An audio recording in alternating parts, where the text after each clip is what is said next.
कांग्रेस के लोगों को एक बात बोलना चाहता हूं कि अगर वो इन बिलों का विरोध कर रहे हैं तो पहले कांग्रेस को अपने घोषणा पत्र से मुकरने की घोषणा इस देश के सामने करना चाहिए, क्योंकि कांग्रेस का 2019 का जो मैनिफेस्टो है उस मैनिफेस्टो में उन्होंने कहा है एपीएमसी कानून को बदलेंगे,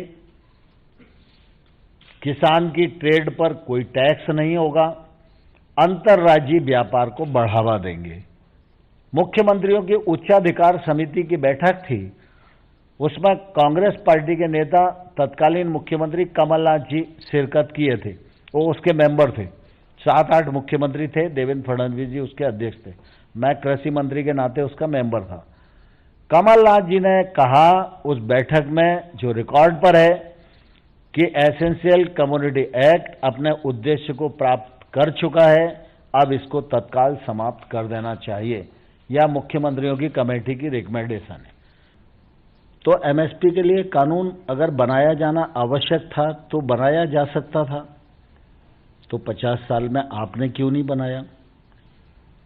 एमएसपी भारत सरकार का प्रशासकीय निर्णय है। ये निर्णय पहले था, आज भी है और आने वाले कल में भी रहेगा।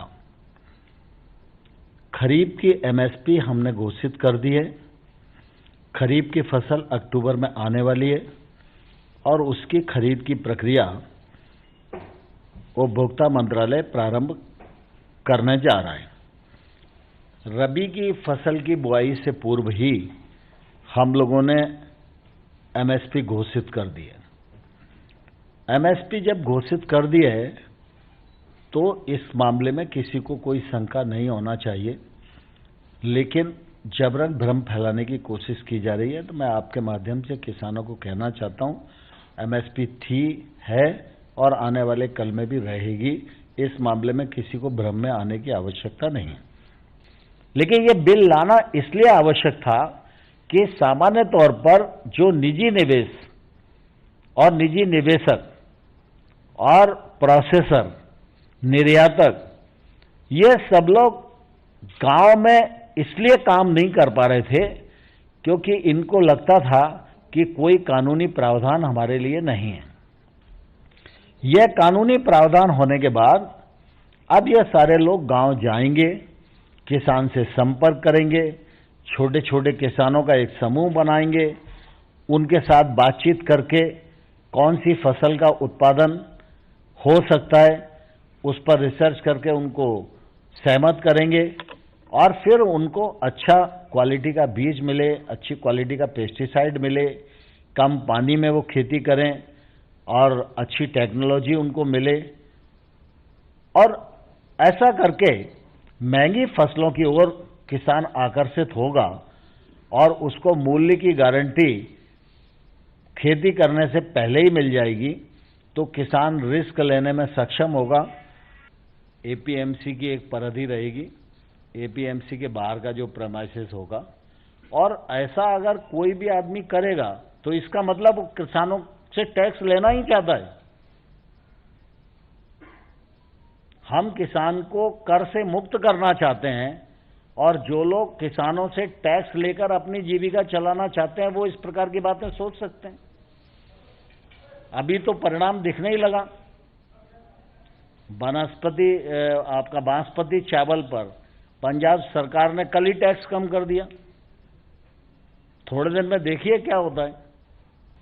इससे निजी निवेश भी बढ़ेगा, क्योंकि अभी अगर किसी व्यापारी को यह लिमिट तय कर दिया कि आप 100 टन ही खरीदोगे, तो वो 100 टन को स्टोर करने के लिए इंफ्रास्ट्रक्चर बनाता है। लेकिन आपने कह दिया कि आप 1000 टन भी खरीद सकते हो और इस पर कोई रोक नहीं है, तो वो अगर उसकी आर्थिक क्षमता 1000 टन खरीदने की है तो वो खरीदेगा। लेकिन जब वो खरीदेगा तो सरकार की तरह सड़ने नहीं देगा। किसान की फसल जैसे मजबूरी में सड़ जाती है क्योंकि उसके पास जगह नहीं है, तो व्यापारी सड़ने नहीं देगा क्योंकि उसने नगद पेमेंट करके खरीदी है। केंद्र सरकार को ये कानून बनाने का अधिकार समवर्ती सूची की 7वीं अनुसूची की प्रविष्टि 33 के अंतर्गत है। उसमें हम ट्रेड के लिए कानून बना सकते हैं। उस प्रविष्टि 33 के अंतर्गत हमने इस कानून को बनाया है, इसलिए कानूनी रूप से हम पूरी तरह सही हैं। कोई भी देश का किसान आधी रात को भी सरकार के किसी प्रतिनिधि से चर्चा करना चाहता है बिल पर, हम आधी रात को भी तैयार हैं। हमारी तरफ से पूरी विनम्रता के साथ किसानों को आमंत्रण है। किसानों को कहना चाहता हूं कि मोदी सरकार खेती और किसानी दोनों के प्रति पूरी तरह प्रतिबद्ध है और समर्पित है।